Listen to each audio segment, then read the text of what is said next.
¿Cómo es que una fe perseguida, casi clandestina, se convierte de la noche a la mañana en la religión de un imperio? Bueno, en el centro de toda esta historia hay un personaje clave, el emperador Constantino. Vamos a meternos de lleno en cómo sus ambiciones políticas terminaron por darle una nueva forma al cristianismo, para siempre. Y esa es la gran pregunta que vamos a explorar. ¿Lo que hizo Constantino fue un acto de fe genuina o fue más bien un cálculo político, una jugada maestra? Quizás una mezcla de las dos cosas.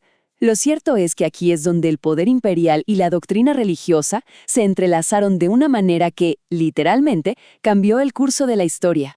Y para que se hagan una idea de la velocidad de todo esto, miren estas fechas. El cambio fue rapidísimo. O sea, en menos de 70 años, el cristianismo pasó de ser ilegal a ser la religión oficial del todopoderoso Imperio Romano.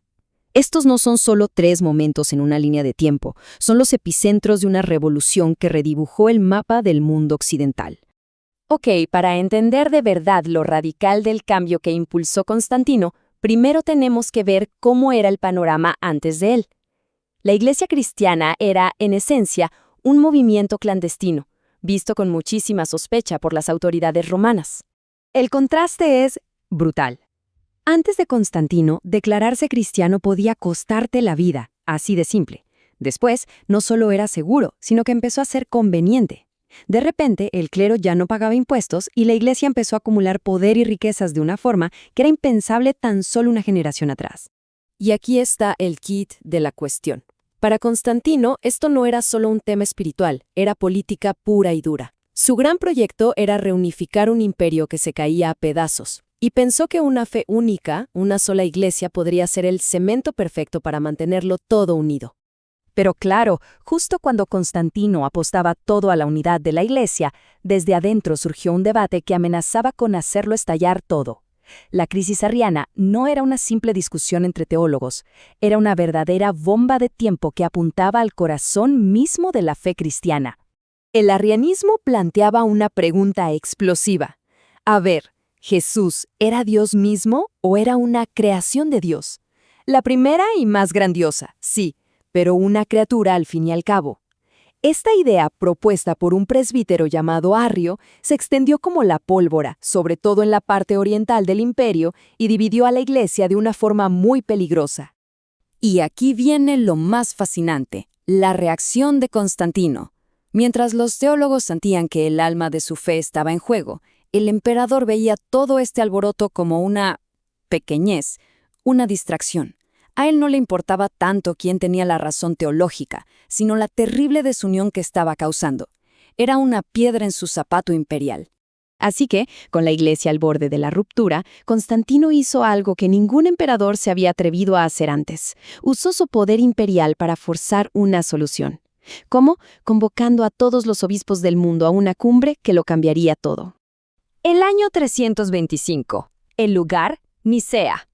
Este evento no iba a ser un simple debate teológico más. No, estaba a punto de convertirse en el momento exacto en que el poder del César y la fe cristiana se fusionaron, alterando para siempre la relación entre Iglesia y Estado. Y ojo, no hay que imaginarse a Constantino como un simple observador. Para nada. Él presidió las sesiones, corrió con todos los gastos y dejó muy pero muy claro lo que esperaba de todos: unidad. Un solo credo, una declaración de fe que todos, sin excepción, debían aceptar. El objetivo no era el diálogo, era el consenso, impuesto si era necesario. Y la cosa va más allá. Se dice que el propio Constantino, seguramente bien asesorado, fue quien propuso la palabra clave que iba a definir la ortodoxia y a zanjar el debate. Él no era teólogo, pero vaya que sabía cómo usar su poder para obtener resultados concretos. El resultado de Nicea fue, pues, una fórmula doctrinal muy precisa. Pero no era solo un documento religioso. Con el sello de aprobación del emperador, se convirtió en ley imperial.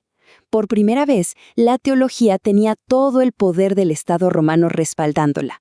La palabrita que lo cambió todo fue homoousios, un término griego que significa de la misma sustancia. Esto declaraba, sin lugar a dudas, que Jesús no era una criatura, sino que compartía la misma esencia divina que el Padre. Era una refutación directa y total del arrianismo. Una línea definitiva trazada en la arena. Esta frase del credo es, quizás, la más importante.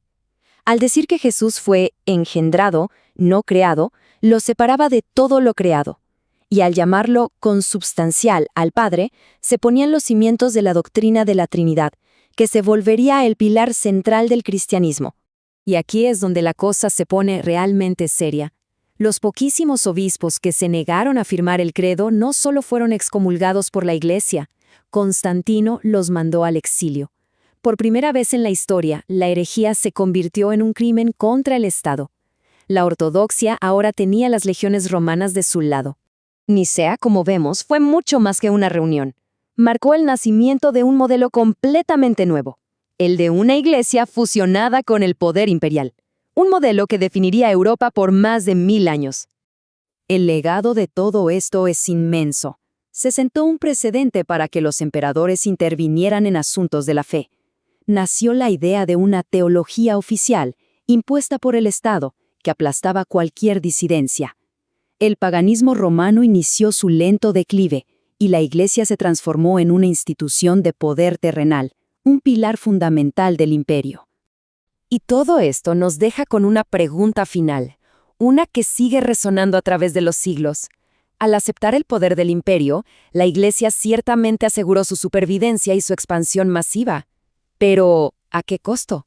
¿Fue ese su mayor triunfo o su más grande tentación? Es una pregunta que aún hoy no tiene una respuesta fácil.